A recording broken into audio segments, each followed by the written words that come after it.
మేము చాలా క్లియర్గా చెప్పాం. దాన్ని కూడా కొన్ని మీడియా ఛానల్స్ కానీ లేదా వారి పార్టీకి సంబంధించినటువంటి కొన్ని మాధ్యమాలు కానీ వైఎస్ఆర్ కాంగ్రెస్ పార్టీ దీన్ని వ్యతిరేకిస్తుంది అనేటువంటి ఒక రాంగ్ ప్రొపగాండాని చేసేటువంటి ప్రయత్నం చేశారు. నేను చాలా క్లియర్గా చెప్పాం, గూగుల్ డేటా సెంటర్ విశాఖపట్నంలో ఎస్టాబ్లిష్ చేయడం అనేటువంటి దాన్ని మేము స్వాగతిస్తున్నాం అనేటువంటి మాట చాలా క్లియర్గా కేటగారికల్గా ఆ రోజు చెప్పాను. మీ అందరూ కూడా ఉన్నారు. అయితే ఏర్పాటు చేసేటువంటి క్రమంలో ఈ రాష్ట్ర ప్రభుత్వం ఇచ్చేటువంటి 22,500 కోట్ల రూపాయల ఇన్సెంటివ్స్తో పాటు వారికి ఇచ్చేటువంటి ప్రయోజనాలు అన్నీ కూడా చాలా క్లియర్గా జీవో రూపంలో ఏదైతే ఉందో అవన్నీ కూడా ప్రజలకు చెప్పేటువంటి ప్రయత్నం చేసాం. ప్రజలు కూడా అవన్నీ కూడా తెలుసు. సరే, ఒక రాష్ట్ర ప్రభుత్వం రాష్ట్ర ప్రయోజనాలన్నిటి కూడా పక్కన పెట్టి ఒక సంస్థకి భూములు ఇచ్చి రాయితీలు ఇచ్చి ఇవన్నీ ఇచ్చేసినప్పుడు మన రాష్ట్రానికి వచ్చేటువంటి ఉపయోగం నిరుద్యోగ యువతకి ఉపాధి అవకాశాలు కల్పించేటువంటిది, రెండు రాష్ట్రానికి సంబంధించినటువంటి రెవెన్యూ జనరేషన్, ఇవి ప్రధానమైనటువంటి అంశాలు. మేమేం చెప్పాం, అది నేను కూడా సొంతంగా చెప్పినటువంటిది కాదు. గతంలో జరిగినటువంటి కేబినెట్ మీటింగ్లో, ఎస్ఐపిబి మీటింగ్లో రైడెన్ అనేటువంటి సంస్థ ద్వారా Google data centre 1 gigawatt data సెంటర్ని ఏర్పాటు చేసేటువంటి క్రమంలో 200 మందికి ఉపాధి కల్పిస్తున్నాం అనేటువంటి మాటని కేబినెట్ ఎస్ఐపిబి మీటింగ్స్లో వారికి సంబంధించినటువంటి ఈనాడు, ఆంధ్రజ్యోతి పేపర్స్లో కూడా చాలా క్లియర్గా అందులో మెన్షన్ చేయడం జరిగింది. అదే నేను అడిగాను. మాకున్నటువంటి సమాచారం కూడా అదే, వారు రాసింది కూడా అందులో ఏమి క్లారిటీ చాలా క్లియర్గా ఉంది. అయితే లోకేష్ గారు వారికి సంబంధించినటువంటి మిగిలినటువంటి వారి బృందం, వారికి సహచర మంత్రులు వీళ్ళందరూ కూడా 2 లక్షల మందికి అంటే 190,000 మందికి ఉద్యోగ అవకాశాలు కల్పించబోతున్నాం అనేటువంటి మాట వారు చెప్తా ఉన్నారు. నాకు తెలిసి గూగుల్కి ప్రపంచవ్యాప్తంగా ఉన్నటువంటి వారి డెవలప్మెంట్ సెంటర్స్లో కానీ లేదా రీసెర్చ్ సెంటర్స్లో కానీ లేదా డేటా సెంటర్స్లో కానీ వారికి పూర్తిగా ఉన్నటువంటి గూగుల్ ఎంప్లాయీసే 182,000 నుంచి 187,000 మంది ప్రపంచవ్యాప్తంగా ఉన్నటువంటి వారు.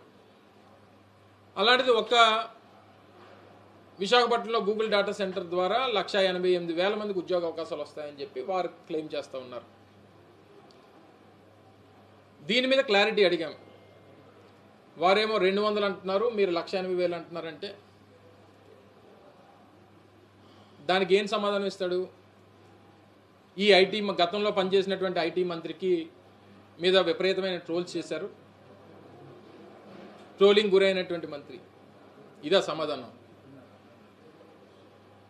అసలు ట్రోలింగ్ అనేటువంటి దానికి జాతిపితవి నువ్వు. దానికి సమాధానం చెప్పకుండా దేనికి పనికి వస్తా చెప్పు. సరే, ఇప్పుడు మళ్ళీ నేను కూడా దాని జోలికి వెళ్ళదలుచుకోలే. నేను 200 అనేటువంటిది మీరు చెప్పినటువంటి మాటనే ప్రజలకు చెప్తున్నా. మీరు 2 లక్షలు అని చెప్పి మీరు చెప్తున్నారు. మీ మాట నా మాట కాదు. గూగుల్తో ఒక అనౌన్స్మెంట్ చేయించండి దయచేసి. గూగుల్తో ఇన్ని లక్షల మందికి ఉద్యోగాలు వస్తాయని చెప్పి గూగుల్తో అనౌన్స్మెంట్ చేయించండి. సరే, పార్టీ పక్కన పెట్టి విశాఖపట్నం వాసిగా ఆయన పిలిచి సత్కరిస్తా విశాఖపట్నంలో. ఇన్ఫ్యాక్ట్ డేటా సెంటర్స్కి అలా బాట వేసింది, అసలు పైనీర్ చేసింది. ఇనీషియల్గా అదానీ వాళ్ళని కమిట్ చేసింది ఇక్కడ పెట్టించడానికి, వారితో ఐటీ పార్క్ క్రియేట్ చేయించడానికి కమిట్ చేసింది మా ప్రభుత్వం, జగన్మోహన్ రెడ్డి గారి ప్రభుత్వం. అడిగిన దానికి సమాధానం చెప్పకుండా వ్యక్తిగతమైనటువంటి విమర్శలు చేయడం వల్ల పెద్ద ఉపయోగం లేదనేటువంటిది నా అభిప్రాయం.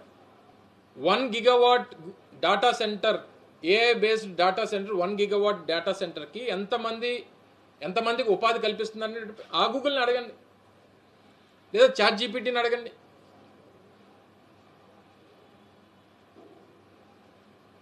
ఎల్పాసో అనేటువంటి ఒక ప్రాంతం, అమెరికాకి సదర్న్ టిప్లో, మెక్సికోకి అమెరికాకి బోర్డర్లో ఎల్పాసో అనేటువంటి ఒక సిటీలో మెటా వాళ్ళు 1 గిగావాట్ డేటా సెంటర్ని ఏర్పాటు చేస్తూ ఉన్నారు. కన్స్ట్రక్షన్ స్టార్ట్ అయింది. 2028 సంవత్సరం కల్లా అది ప్రారంభం కాబోతా ఉంది. వారి ఎస్టిమేటెడ్ ఎంప్లాయీస్ ఎంతో తెలుసా మీకు? ఆ డేటా సెంటర్లో పనిచేసేటువంటి దానికి డైరెక్ట్ ఎంప్లాయ్మెంట్ ఎస్టిమేషన్ ఎంత అంటే 100 నుంచి 150 మంది. ఇది నేను చెప్పినటువంటి నెంబర్స్ కాదు, ఆ సంస్థ చెప్పినటువంటివి. పోనీ కన్స్ట్రక్షన్ ఫేజ్, ద గ్రేట్ మరో సెంట్రల్ మినిస్టర్ గారు ఉన్నారు, పెమ్మసాని చంద్రశేఖర్ గారు, వారు చెప్పారు నిన్న కన్స్ట్రక్షన్ ఫేజ్లో చాలామందికి ఉపాధి కల్పిస్తాయి అని. ఇదే ఎల్పాసోలో ఇదే 1 గిగావాట్ డేటా సెంటర్కి దీన్ని కన్స్ట్రక్షన్ ఫేజ్లో క్రియేట్ చేసినటువంటి ఎంప్లాయ్మెంట్ 1500 నుంచి 1800 మంది.